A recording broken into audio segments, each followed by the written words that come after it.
Hi ma'am. Hello.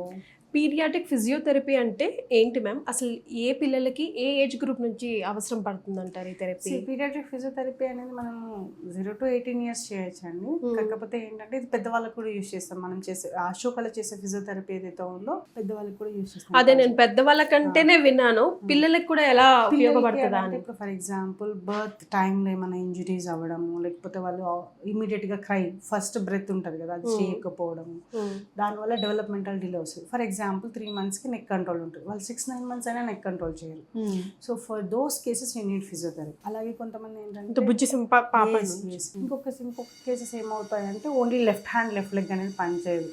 So అది parents ఎప్పుడు identify చేస్తారంటే క్రీపింగ్ క్రాలింగ్ వచ్చే టైంకి ఐడెంటిఫై చేస్తారు, ఈ లెగ్ ఈ హ్యాండ్ సరిగ్గా యూజ్ చేయట్లేదు. సరిగ్గా నమ్మడం అసలు సరిగ్గా అది పెరిసిస్ సరిగ్గా చేయక అంటే అసలు అంటే పెరాలసిస్ 100% పెరాలసిస్. పెరిసిస్ అంటే సగం వర్క్ చేస్తుంది సగం వర్క్ చేయరు, అంటే చేస్తారు కొద్ది గొప్ప moment, not exactly abnormal strength power ఉండదు, అబ్నార్మల్ ప్యాటర్న్స్ తో చేయడం అది ఉంటుంది, దాన్ని పెరిసిస్ అంటాం. కొంతమందికి లెఫ్ట్ సైడ్ ఉంటుంది, కొంతమందికి రైట్ హ్యాండ్ రైట్ లెగ్ అనేది యూజ్ చేయకపోవడం, వాకింగ్ డిలే రావడం, లేకపోతే కొంతమందికి విజువల్ ఇష్యూస్ ఉంటాయి, కొంతమందికి ఆడిటరీ ఇష్యూస్ ఉంటాయి, అంటే హియరింగ్ ఇష్యూస్ ఉండే అవకాశం ఉంటుంది. ఇలాంటి వాళ్ళకి అందరికీ మనం అసెస్మెంట్ చేసి విజన్ అవసరమా, వేరే టెస్ట్ హియరింగ్ వేయడం అవసరమా, లేకపోతే ఓన్లీ ప్యూర్లీ ఫిజియోథెరపీనే అవసరమా అనేది చెప్పగలడం జరుగుతుంది.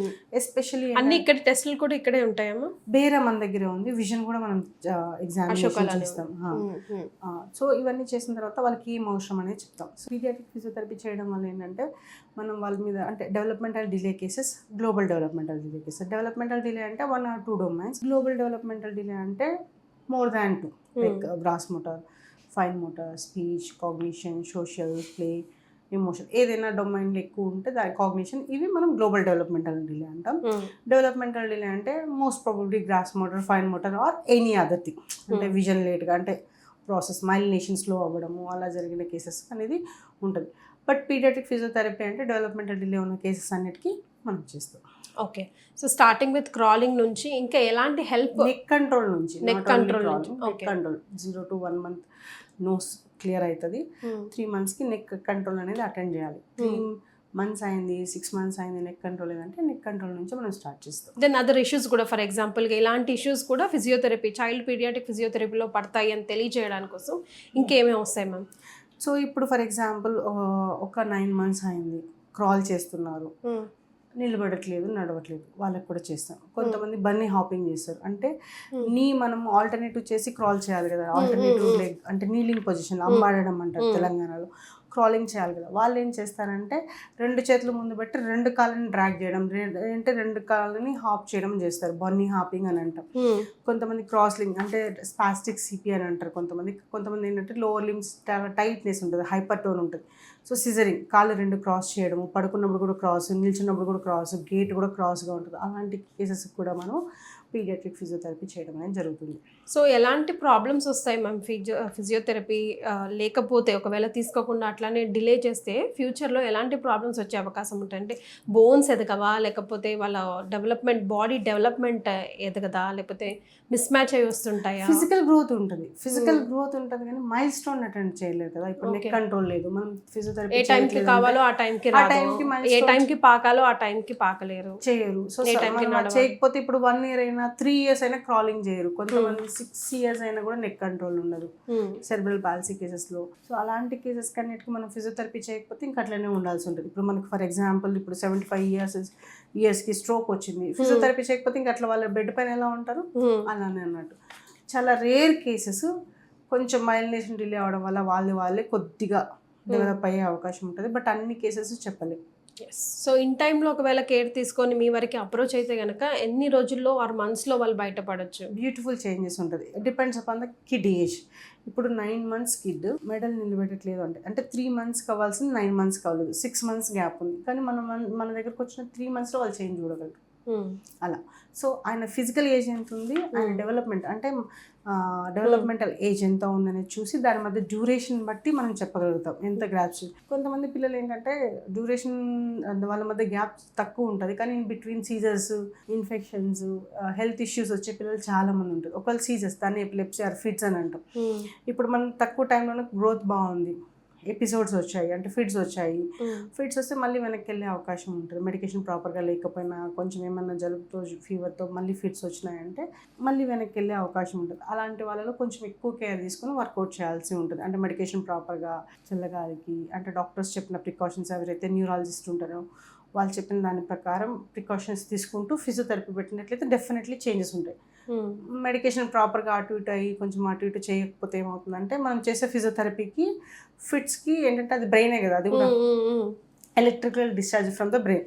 సో దానివల్ల ఏమవుతుందంటే బ్రెయిన్ మళ్ళీ కొంచెం డ్యామేజ్ అవ్వడం వల్ల మళ్ళీ వెనక్కి వెళ్ళే అవకాశం ఉంటుంది. అలా ఏం లేకుండా ఉంటే చాలా ఫాస్ట్గానే రికవరీ అయ్యే అవకాశం ఉంటుంది. మళ్ళీ ఈ ఫిజికల్ థెరపీ కూడా మనం చేసిన తర్వాత physiotherapy visual issues, auditory issues ఉంటాయి కదా, రీచింగ్కి ముందుకు వెళ్ళడానికి కొంచెం టైం తీసుకుంటుంది. ఇప్పుడు నాకు 6 months వచ్చింది, క్రీప్ చేయాలి, అక్కడ ఏదైనా విజిబుల్లీ నాకు కొంచెం అట్రాక్టివ్గా కనిపిస్తే ఐ విల్ ట్రై, నా బ్రెయిన్ అనేది అది పట్టుకోవడానికి ట్రై చేస్తుంది. విజువల్ ఇష్యూస్ ఉన్నాయనుకోండి ఐ కెనాట్ ట్రై, దానికి కొంచెం టైం ఉంటుంది అలా. సో ఎలాంటి ఫాలోఅప్ తర్వాత వన్స్ ఇక్కడ నుంచి వెళ్ళిపోయిన తర్వాత ఇక్కడ ఇచ్చే 41 hours తర్వాత ఎలాంటి ఫాలోఅప్ పేరెంట్స్ చేసుకోవాలి, ఆ గైడ్ లైన్స్ కూడా ఇచ్చి పెడతారు? చేసేసండి, హోమ్ యాక్టివిటీస్ డెఫినెట్గా ఉంటుంది. అది ఎటువంటి కేస్ పిల్లలకైనా, children with anything, autism, ADHD, learning disability, developmental, global developmental, visual issues, A issues అయినా మేము హోమ్ యాక్టివిటీస్ ఇస్తాం. ఎందుకు అని అంటే ఇప్పుడు 40 minutes సెషన్లో మనం ఇది చేసిన తర్వాత నెక్స్ట్ వాళ్ళు ఏం చేయాలి, ఎలా చేయాలి. ఇప్పుడు మీరు డెవలప్మెంటల్ డిలే ఫిజియోథెరపీ 40 minutes చేస్తాం, దాని తర్వాత వాళ్ళ పోస్చర్స్ చాలా ఇంపార్టెంట్. ఫర్ ఎగ్జాంపుల్ మనం మాట్లాడుకుందాం, హైపర్ టోన్ అంటే ఎక్కువ టోన్ ఉంది, టైట్నెస్ ఉంది లెగ్స్లో, వాళ్ళు ఎప్పుడు ఇలా క్రాస్ చేస్తున్నారు లెగ్స్. మనం ఇక్కడ 40 minutes చేశాక కొంచెం ఇదైంది, కానీ ఇంటికి వెళ్ళాక మళ్ళీ పోస్చర్ మెయింటైన్ చేయకపోతే మళ్ళీ ఇలానే అయిపోతుంది. వాళ్ళ స్లీపింగ్ పొజిషన్స్, వాళ్ళ క్యారింగ్ పొజిషన్స్, వాళ్ళ ఫీడింగ్ పొజిషన్స్ అన్నీ చెప్తాం మేము. సో దాని ప్రకారం ప్రోటోకాల్ ప్రకారం ఫాలో అవ్వాలి. మెయింటైన్ చేసి ఈవెన్ లైక్ ఫుడ్ కానివ్వండి, లేకపోతే ఏదైనా మెడికేషన్ కానివ్వండి అవసరమైతే అది కూడా సజెస్ట్ చేస్తారా? మెడికేషన్ మనం సజెస్ట్ చేయము, ఫుడ్ అయితే డైటరీ చేంజెస్ ఏమైనా ఉంటే డెఫినెట్గా సజెస్ట్ చేస్తాం. ఎందుకంటే కొంతమంది పిల్లలు ఏంటంటే ఇప్పుడు హెమీపెరెసిస్ అన్నాం, అంటే కొంచెమే పని చేస్తుంది కొంచెం పని చేయదు అని. వాళ్ళ హ్యాండ్ ఉన్నా లేకపోతే వన్ సైడ్ ఉన్నా కూడా ఏంటంటే వాళ్ళు కొద్దిగా హైపర్ ఉన్నా కూడా వాళ్ళకి ఏమైనా డైటరీ చేంజెస్ ఉంటే వాళ్ళకి చేస్తాం. ఎవ్రీథింగ్ ఈజ్ ఫైన్, నార్మల్ ఉన్నారు, కిడు స్పీచ్ బాగుంది, అంతా బాగుంది అంటే అది. ఇప్పుడు చూడండి, లెఫ్ట్ సైడ్ ఏమైనా ప్రాబ్లం అయిందనుకోండి, లెఫ్ట్ సైడ్ పరిస్థితి స్పీచ్కి ఏం పెద్ద ఎఫెక్ట్ కాదు. అదే రైట్ హ్యాండ్, రైట్ లెగ్ అంటే స్పీచ్ ఇష్యూస్ ఉంటాయి. సో స్పీచ్ థెరపీ ఏమన్నా అవసరమా అంటే వాళ్ళు వచ్చిన తర్వాత మనం అసెస్మెంట్ తీసుకున్న తర్వాత ఎగ్జాక్ట్గా మనకు తెలుస్తుంది ఏ ఏజ్ బేబీ ఎంత ఉన్నారు, ఈ ఏజ్ అయితే స్పీచ్ ఎలా ఉండాలి. కొన్ని మేము ఐడెంటిఫై చేయలేకపోతాం కూడా, ఇది ఇంతే అండి ప్రాబ్లం, ఇంతకు మించి ఏం లేదు, అంతా బాగుంది అని అనుకుంటాం ఒక తల్లి మనసుతో. ఆర్ లైక్ ఒక ఫ్యామిలీ ఎప్పుడైనా అలాగే అనుకుంటుంది. కాకపోతే మీరు చూసే అవి వేరేగా అనిపిస్తూ ఉంటుంది, మీకు వేరే లోపల చెప్తా ఉంటాను నో ఇది కూడా ఉంది అని చెప్పి. అది కన్విన్స్ చేయడం కూడా మీకు చాలా పెద్ద task ma'am some times parents, because చాలా ఎమోషన్స్ కదా. ఇలాంటి ఇష్యూస్ మనకి హీరింగ్ విజన్లోనే ఎక్కువ కనిపిస్తాయి. వాళ్ళు ఏమనుకుంటారంటే నా బాబు చూస్తుంది, నా పాప చూస్తుంది అంటారు. సౌండ్కి రెస్పాండ్ అవుతుందా, టచ్కి స్మెల్కి రెస్పాండ్ అవుతుందా వాళ్ళు ఐడెంటిఫై చేయలేదు. మనం ఇట్లా అన్నప్పుడు ఏంటంటే ప్రొటెక్టివ్ రిఫ్లెక్స్ అంటాం.